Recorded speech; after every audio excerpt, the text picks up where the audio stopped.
안녕하세요. 동반 정쌤이에요. 우리 선생님들 연차가 몇 개인지 알고 계신가요? 나의 연차는 며칠이나 되는지, 그리고 대체교사는 언제 사용할 수 있는지, 또 상을 당했을 때 나는 며칠이나 쉴 수 있는지 등에 대해서 제가 알려드리려고 해요. 정확도를 위해서 중앙육아종합지원센터, 그리고 노동법, 보육사업 안내서 등을 제가 찾아보았어요. 하지만 어린이집 규모에 따라 또는 지역에 따라 차이가 있을 수 있기 때문에 선생님들께서 참고하시어 잘 알아보시면 좋을 것 같아요. 그럼 나의 연차는 며칠이나 되는지 자 보시죠. 선생님들 2018년 5월 29일 이전과 이후 입사년도에 따라서 연차 일수가 조금은 달라지는데 우선 2018년도 5월 29일 이후에 입사하신 분은 1년 차는 11일, 이건 예전 월차 개념으로 한 달을 근속하면 다음 달에 하루를 월차로 주는 개념이죠. 그래서 1년에 11일. 이걸 우리가 방학 때에 사용을 하거나 아니면 봄 학기말 방학 때 이때 사용을 하고 있죠. 그리고 2년차, 3년차 쭉 보시면 한 10년차 정도 되면 19일. 이렇게 3년차부터는 2년에 한 번씩 한 개씩 늘어요. 그런데 문제가 하나 있어요. 제가 이 문제 때문에 선생님들께 연차에 대해서 말을 할까 말까 고민이 됐더라고요. 왜냐면 제가 노동법을 만든 건 아니지만 이 사실을 알게 되면 선생님들이 기대에 찼다가 실망하실 것 같아서 너무 가슴이 아프더라고요. 우선 우리가 이렇게 연차가 15개에서 뭐 19개, 20개까지 우리가 받을 수 있다고는 하지만 선생님들 연차 대체 합의서라고 들어보셨죠? 우리가 연초에 항상 연차 대체 합의서를 쓰는데 이건 연차를 공휴일에 쓴다는 대체 합의서예요.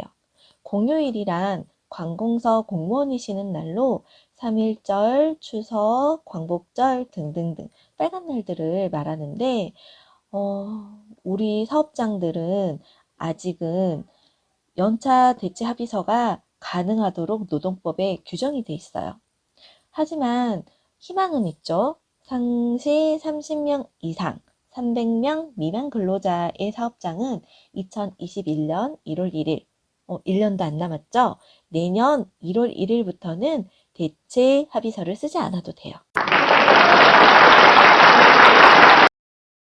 상시 근로자가 30명 이상이라고 하면 규모가 좀 조금 큰 어린이집들은 거기에 해당이 될 것 같아요. 왜냐하면 운전기사 선생님들이 이렇게 등록이 돼 있는 경우, 원에서 급여를 주는 경우, 또 조리사 선생님이나 이제 뭐 영양사 뭐 이런 분들까지도 상시 근로자로 봐서 거기에 명을 넣거든요. 그래서 내 어린이집이 몇 명 근로자인지를 알아보시면 좋을 것 같아요.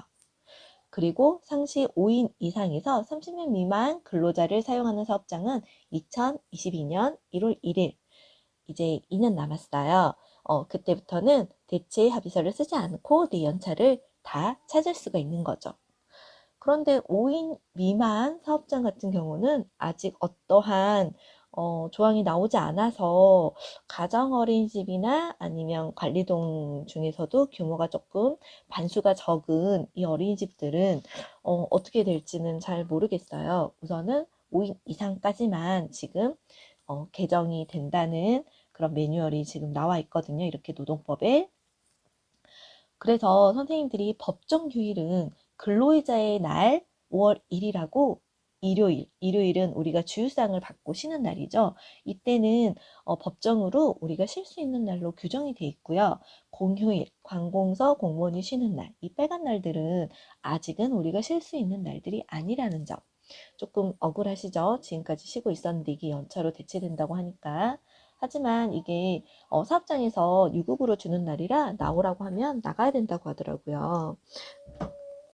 그럼 토요일 근무에 대해서도 궁금해 하실 것 같은데, 우리 보육교사는 일 8시간, 주 5일 근무자, 또 주 40시간 근무자예요. 그래서 우리는 하루 8시간을 이상 초과하거나 주 40시간 이상을 초과할 경우 1.5배의 수당을 받을 수가 있어요. 그래서 선생님들께서 월요일부터 금요일까지 8시간씩 모두 근무를 해서 40시간을 채웠는데 토요일 날 근무를 해야 된다고 하면 이 토요일은 지금 쉬는 건 무급 휴가예요.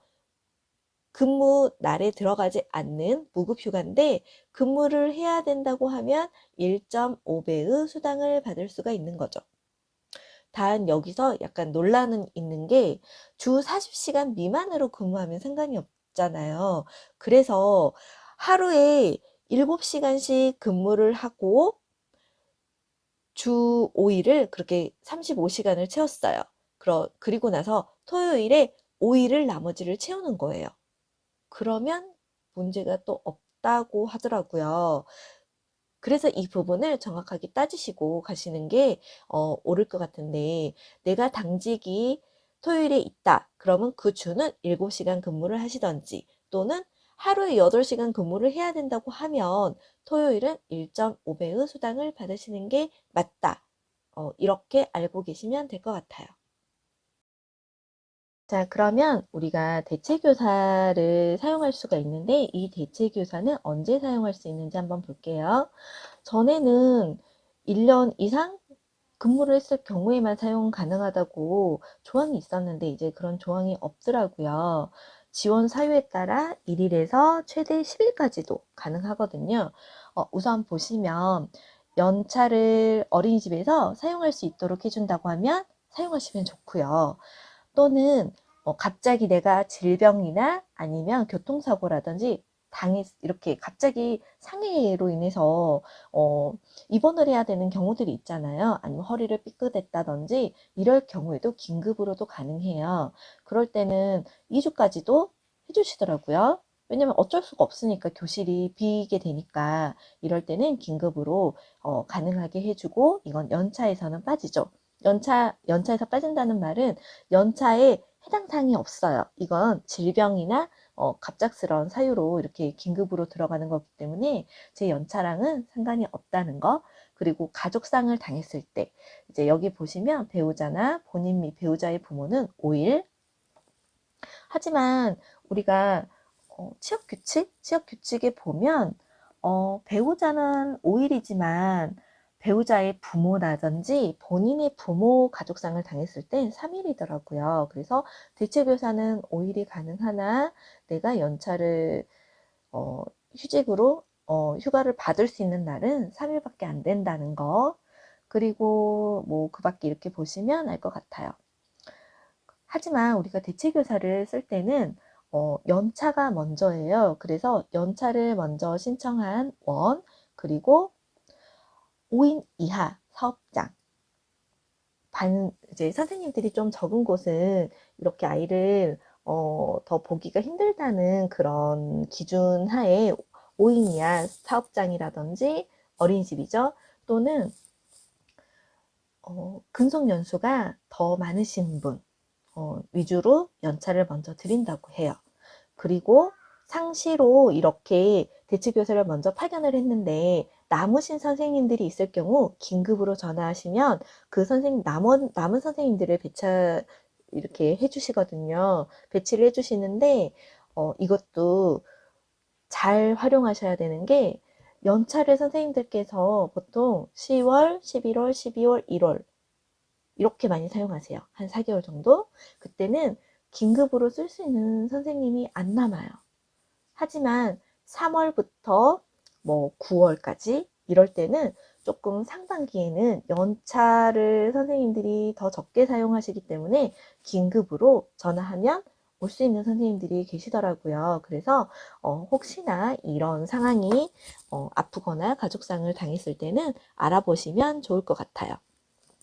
그리고 물론 대체교사를 육아종합지원센터에서 이렇게 배정을 해주기도 하지만 갑작스럽게 우리가 또 지원을 꼭 받아야 되는 상황들이 있는데 대체교사가 안 된다고 하면 어린이집 자체적으로 대체교사를 채용 가능도 해요.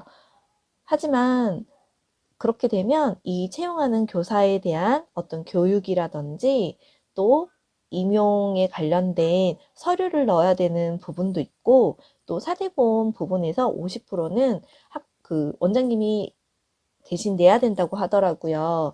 그 교사 인건비는 지원이 되나 원장님이 나머지 사용자 부담금이라고 하더라고요. 4대 보험료를 내야 되기 때문에 아마 이거는 실효성이 조금 없다고 생각은 들거든요. 그래서 선생님들께서 이 부분을 잘 알고 미리미리 대체교사를 지원을 해서 사용하시면 좋을 것 같아요. 그리고 휴게 시간. 선생님들 휴게 시간 요즘에 말이 많죠. 하루에 8시간 근무를 하면 1시간의 휴게 시간, 또 연장반 교사나 보조교사처럼 4시간을 근무했을 때 30분의 휴게 시간. 차라리 우리는 휴게 시간을 갖지 않고 휴게 시간 뺀 나머지 8시간만 근무해서 퇴근하면 참 좋을 텐데 이걸 노동법에서는 어린이집 교사들만 특수하게 보지 않는다는 거죠. 그렇게 해줄 수 없다라고 이미 답변이 나온 걸로 알고 있어요. 그래서 우리가 희망사항은 희망사항일 뿐이고 지금 현재 일하는 곳에서 최대한 휴게 시간을 어떻게 배정할 것인지 이건 선생님들과 의논을 하셔야 될 것 같아요. 예를 들어 영화반 같은 경우는 낮잠 시간이 있기 때문에 두 반을 한 교실에서 재우고 선생님 두 분이서 1시간씩 휴게 시간을 쉬시는 거죠. 또는 유아반 같은 경우는 아이들이 하루 종일 있는데 4시까지 기가 조치를 하고 4시 이후에 남는 5시까지 연장반인데도 남는 아이가 있잖아요. 그러면 그 아이는 영아반과 통합반을 시켜놓고 그때 1시간을 배정을 받는다든지 이런 식으로 유도리 있게 하시면 좋을 것 같아요. 물론 우리가 차량 시간도 있고 이것저것 걸리는 것들이 많긴 하지만 휴게 시간은 선생님들끼리 서로 지켜줘야지 가질 수가 있기 때문에 잡음이 없어야 돼요. 잡음이 없어야 선생님들끼리 이렇게 정하시고 원장 선생님께 허락을 받고 이제 허락을 받을 일은 아니지만 그래도 운영상 시간을 언제 배치를 하고 저희가 이렇게 휴게 시간을 갖겠습니다 하고 말씀을 드린 후에 선생님들께서 조율해서 잘 활용하시면 좋을 것 같아요. 아직은 연차나 대체교사 그리고 휴게 시간에 대해서 제가 도와드릴 수 있는 일이 별로 없더라고요. 하지만 선생님들께서 이 부분을 잘 알고 계셔야만 1년 뒤, 2년 뒤에 차차 이게 정착이 되면서 선생님들께서 이 부분을 잘 찾아서 활용하실 수 있기 때문에 알고 계시면 좋을 것 같고요. 지금 이제 1, 2년 뒤면 선생님들께서 연차를 다들 사용하실 수 있는 조건이 차차 생성될 거라고 생각하기 때문에 지금 너무 우울해하지 마시고 우선 알고 계시면 도움이 되실 것 같아요. 그래서 제가 한번 이렇게 짚어드린 거니까 선생님들 너무 힘들어하지 마시고 우리 희망을 가지고 살도록 해요. 그리고 원에 따라서 미리 이렇게 제도를 먼저 사용하시는 경우도 있기 때문에 선생님들도 한번 이야기를 그래도 해보시는 게 좋을 것 같아요. 오늘 저희 애들이 잠을 좀 늦게 자는 바람에 아이들이 있는 상황에서 이렇게 녹음을 하다 보니까 아이들이 시끌시끌한 소리가 자꾸 들려서 우선 죄송하고요. 제가 아이들을 키우면서 하기 때문에 이런 점은 조금 양해 부탁드려요. 아이들이 제 맘대로 되진 않더라고요. 아시죠? 네, 지금까지 돈반 정쌤이었어요. 제 이야기가 도움이 되셨다면 구독 그리고 좋아요 눌러주시고요. 혹시나 더 궁금한 사항이 있으시면 댓글로 남겨주세요. 제가 더 알아보고 아는 한은 대답을 댓글을 달아드릴게요. 감사합니다. 그럼 선생님들도 오늘 하루 수고하셨어요.